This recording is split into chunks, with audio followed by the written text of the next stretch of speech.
Welcome back to part 2 of the land judging scorecard. When we left off part 1, we were talking about slope and how to figure slope. Remember, it's rise over run of a distance of 100 foot. If the judges tell you that the distance is only 50 foot, you need to multiply the amount that you got by 2 to come up with your slope. For a nearly level slope, it's going to be a 0 to 1% slope, which is actually a 0 to 1 foot change in elevation. Gently sloping is 1 to 3. Moderately sloping is 3 to 6. Strongly sloping is 6 to 11. Steep is 11 to 30. And very steep is 30 plus. The last screencast that we talked about the landscape position. Most soils in Nebraska are an upland soil. If we have an upland soil, we need to look at our slope in part 1 section D in order to figure out what our part 2 land capability class is. If our slope is nearly level, it's typically going to be a class 1 land. So we would come down here and we would mark class 1. If the slope was gently sloping, it would be a class 2. Moderately sloping would be a land class 3.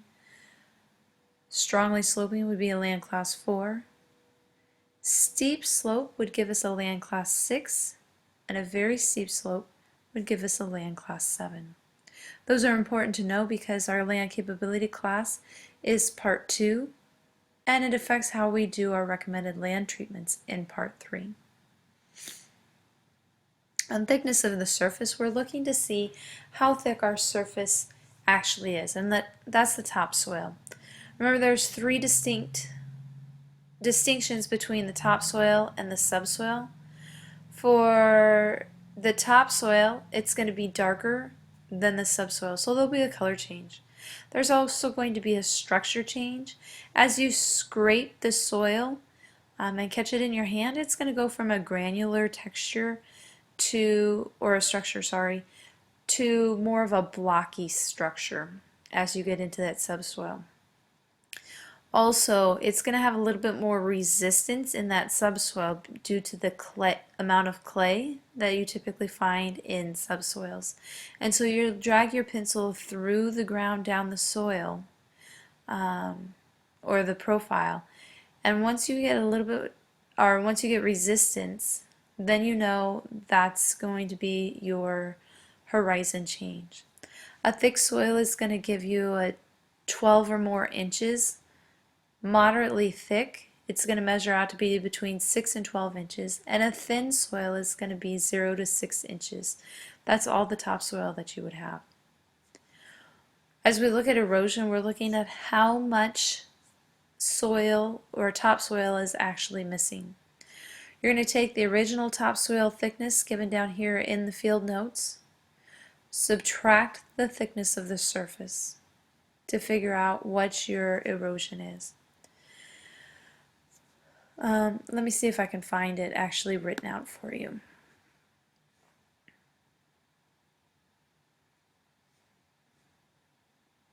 Okay, right here is the equation for erosion. Original surface thickness minus the current surface thickness, divide by the original surface thickness, multiply by 100, and that would give you the percent erosion. Now remember, you don't get the calculator, so you need to figure out what the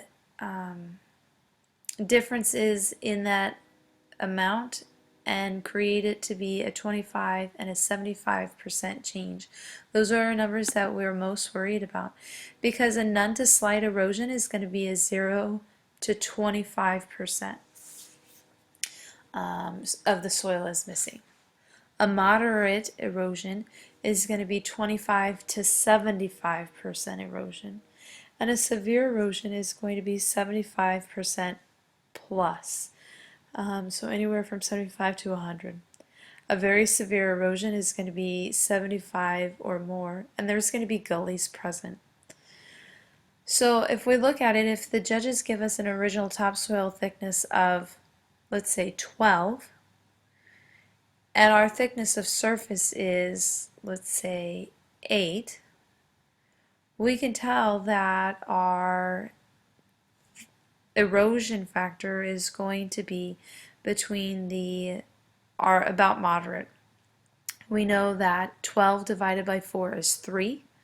So that right there, if we count in increments of 3, will give us our 25% increments. Remember, there are 4 quarters in a dollar, just like there are 4 25% in 100%. And so if we take 12 minus 3, that's going to give us our 0 to 25%. So 12 minus 3 is going to be 9. So anywhere from 12 to 9, it's going to be a none to slight. From 9 down to 3, it's going to be our moderate, and our severe is going to be 0 to 3. Okay. Moving on to our capability class, part 2. Remember that our capability classes are what is the land capable of doing? Not what it's actually doing right now, but what can it do? And so our class 1, 2, 3, and 4, those classes are signified by cropland, row crops. How will we take care of the soil so that it produces food? Class 5, 6, and 7 land are pasture land. We're going to raise some sort of livestock on that land. Class 8 is reserved strictly for wildlife. Now Class 5 land, you'll notice when we did slope a little bit ago, we didn't put Class 5 up here in any of those. A Class 5 land is very similar to a Class 1 land, except it's got a high water table. So we're talking about someplace in a floodplain. Farmers aren't going to want to farm in a floodplain because of the chance of getting flooded out. If you mark a 1, 2, 3, 4 over here, or 5, 6, 7, 8, which you need to have one mark in this box, you'll come over here and you'll mark the appropriate boxes. So if we marked a 1 in land capability class over here on part 2, on part 3, we're going to mark box number 1.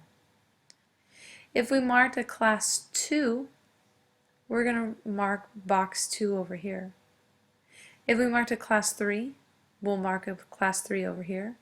And if we marked a class 4, we'll mark a class 4 over here. Now we're not going to actually use number 5 in our land judging district because that is set aside for out in western Nebraska. Since we'll be in south central Nebraska, we don't have to worry about number 5. If it is a class 5, 6, or 7, we would put it under permanent vegetation, our pasture land. So you would mark number 6. If you marked down here that it was a class 8, you would mark box number 7, used only for wildlife or recreation. Please keep in mind that as you are marking the boxes, part A specifically says mark 1 only. Don't mark any more than that. Now if you marked a class 1 through 4, you're going to mark the boxes in section B. If you marked a class 5 through 8, you're going to mark the boxes in C. It's either one or the other, not both. Class 1 through 4 land, as I said earlier, is going to be cropland.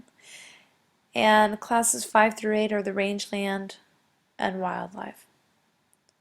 Now let's say we marked a class 1 through 4, we would go into the cropland box.